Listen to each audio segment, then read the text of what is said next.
अस्सलाम वालेकुम वरहमतुल्लाह। क्या आपको भी अक्सर कब्ज़ रहती है, कभी कभी मोशन लग जाते हैं, पेट में दर्द रहती है, गैस रहती है और दिकारें आती रहती हैं? तो अगर इस तरह की अगर अलामात हैं तो हो सकता है कि आपको आईबीएस यानी इरिटेबल बाउल सिंड्रोम का प्रॉब्लम। आज की इस वीडियो में हम बात करते हैं कि आईबीएस है क्या, ये क्यों होता है, इसकी अलामात क्या हैं और इसका इलाज कैसे किया जा सकता है। आईबीएस, जिसको इरिटेबल बाउल सिंड्रोम कहा जाता है, ये एक ऐसी बीमारी है जिसके अंदर हमारी आंतड़ियों की जो हरकत है वो मुतासर हो जाती है। कुछ लोगों में कब्ज़ का प्रॉब्लम रहता है, कुछ लोगों में बहुत ज़्यादा मोशन लगे रहते हैं। जिन लोगों में कब्ज़ होती है ज़्यादा, उनको हम IBS-C कहते हैं, और जिन लोगों में ज़्यादा मोशन लगे रहते हैं उनको हम IBS-D का प्रॉब्लम बताते हैं। यानी IBS-C से मुराद है IBS विद कॉन्स्टिपेशन, और IBS-D जो है वो IBS विद डायरिया। ये कोई ख़तरनाक बीमारी तो नहीं है, ना ही ये जानलेवा बीमारी है, लेकिन ये हमारी जो रोज़मर्रा की रूटीन होती है उसको बहुत ज़्यादा मुतासर करती है। एक अंदाजे के मुताबिक अगर ये हिसाब लगाया जाए कि काम से सबसे ज़्यादा छुट्टी जो है वो किस वजह से लोग करते हैं, तो उसकी जो टॉप ऑफ द लिस्ट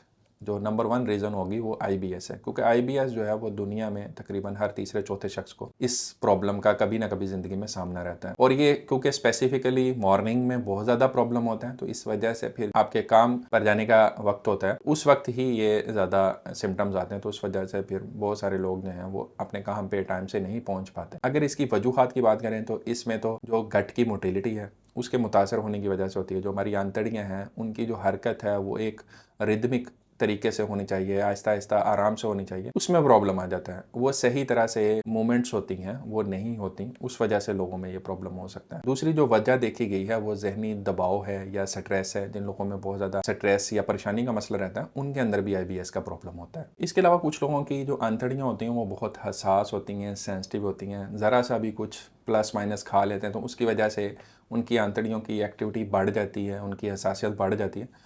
उसकी वजह से भी फिर लोगों को इरिटेबल बाउल सिंड्रोम के सिम्टम्स आना शुरू हो जाते हैं। फोर्थ नंबर पे कुछ बैक्टीरियल या वायरल इलनेसेस होती हैं जिनकी वजह से भी IBS का प्रॉब्लम हो सकता है। ये अक्सर वक्ती होता है, जैसे ही आपकी बॉडी उस जरासीम से रिकवर कर जाती है तो IBS का प्रॉब्लम जो है वो ख़त्म हो जाता है। तो ये 4 से 5 बड़ी वजूहत हैं जिनकी वजह से IBS हो सकता है।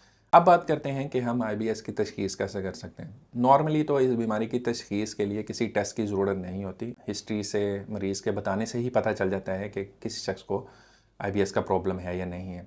लेकिन फिर भी कुछ बेसिक टेस्ट्स हैं जो कि हम करवा लेते हैं, जैसे कि CBC है, और इसके अलावा एक TTG का टेस्ट होता है जो कि हम गंदम से एलर्जी को चेक करने के लिए करवाते हैं।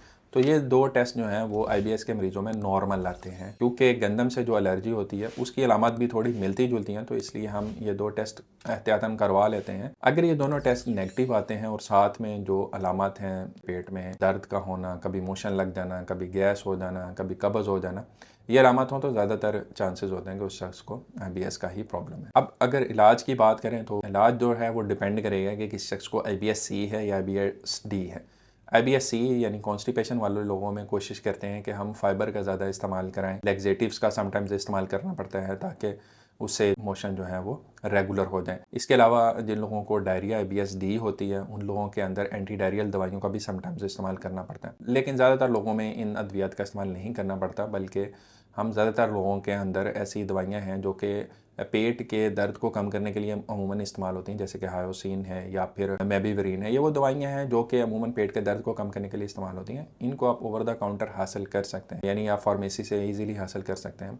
ये दवाइयाँ पेट की जो मोटिलिटी है, पेट की हरकत है, आंतड़ियों की हरकत है, उसको रेगुलेट करती हैं, उनको बेहतर करती हैं। इसके अलावा IBS की वजह से पेट में दर्द हो रही होती है तो उसको भी कम करती हैं। तो ज़्यादातर इनिशियली स्टार्ट में यही दवाइयाँ दी जाती हैं। इस बीमारी का जो सबसे ज़्यादा ताल्लुक होता है वो स्ट्रेस या एंग्जाइटी से होता है।